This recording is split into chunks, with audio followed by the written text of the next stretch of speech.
Welcome, everyone, to the WION podcast. Today, we're doing a deep dive into something incredibly familiar. We really are. An image everyone knows. Exactly.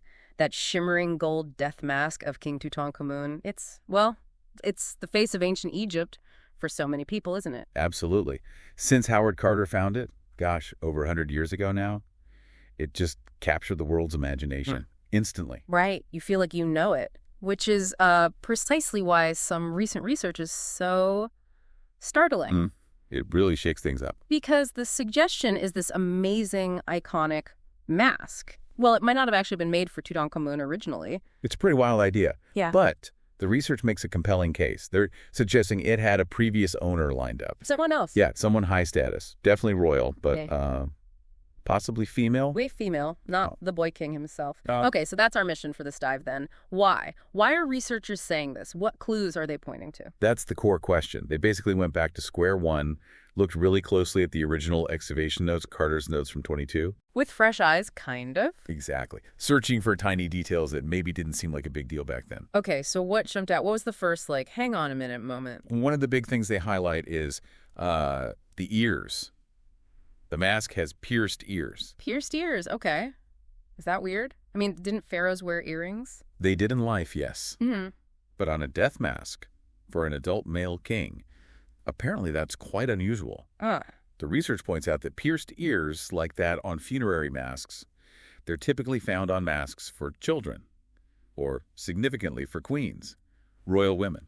Okay, that is interesting. So a physical detail, the ears, doesn't quite fit the profile for Tut, but does fit for a queen or a kid. Precisely. That alone gets you thinking, right? But there's more. They also looked at the actual construction, the materials. The gold itself. Yeah, they found evidence suggesting the gold on the face.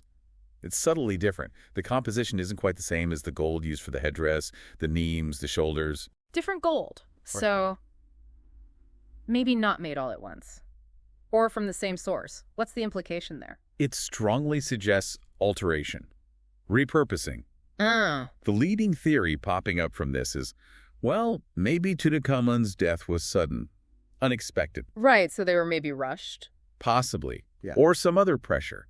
But if the royal workshops needed a top-tier mask fast for the king, they might have adapted one they already had, or one that was being made for someone else. And given the pierced ears clue that someone else could have been. A royal woman seems like the most likely candidate based on the evidence presented. Yeah. You know, the name Nefertiti comes up a lot in speculation. His stepmother, right? Whose tomb we still haven't definitively found. Exactly. So the theory goes, maybe they took a mask intended for her, perhaps already partially made, and grafted Tut's face onto it, modifying it to suit the unexpected need for his burial. Wow. Okay, so let's recap. You've got the pierced ears, more typical for women. You've got the different gold, suggesting it was altered. And this is all coming from relooking at old notes and the object itself. That's the core argument, yeah. It proposes this really quite radical idea.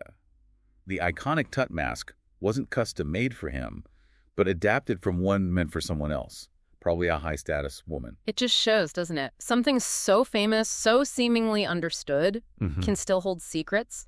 It reminds us that history isn't static. Yeah. We're always finding new ways to look at old evidence, and sometimes it completely changes the story. Absolutely. Our understanding evolves. So here's something for you, the listener, to think about. If Tutankhamun's mask, maybe the most famous artifact on Earth, could have this hidden backstory, this potential origin for someone else, what other secrets are hiding in plain sight? Yeah, and artifacts you see in museums, things you think you know really well. What little details have we all maybe just overlooked? What stories are still waiting to be uncovered? Make you wonder. Definitely stay tuned for more intriguing stories like this right here on the WION podcast.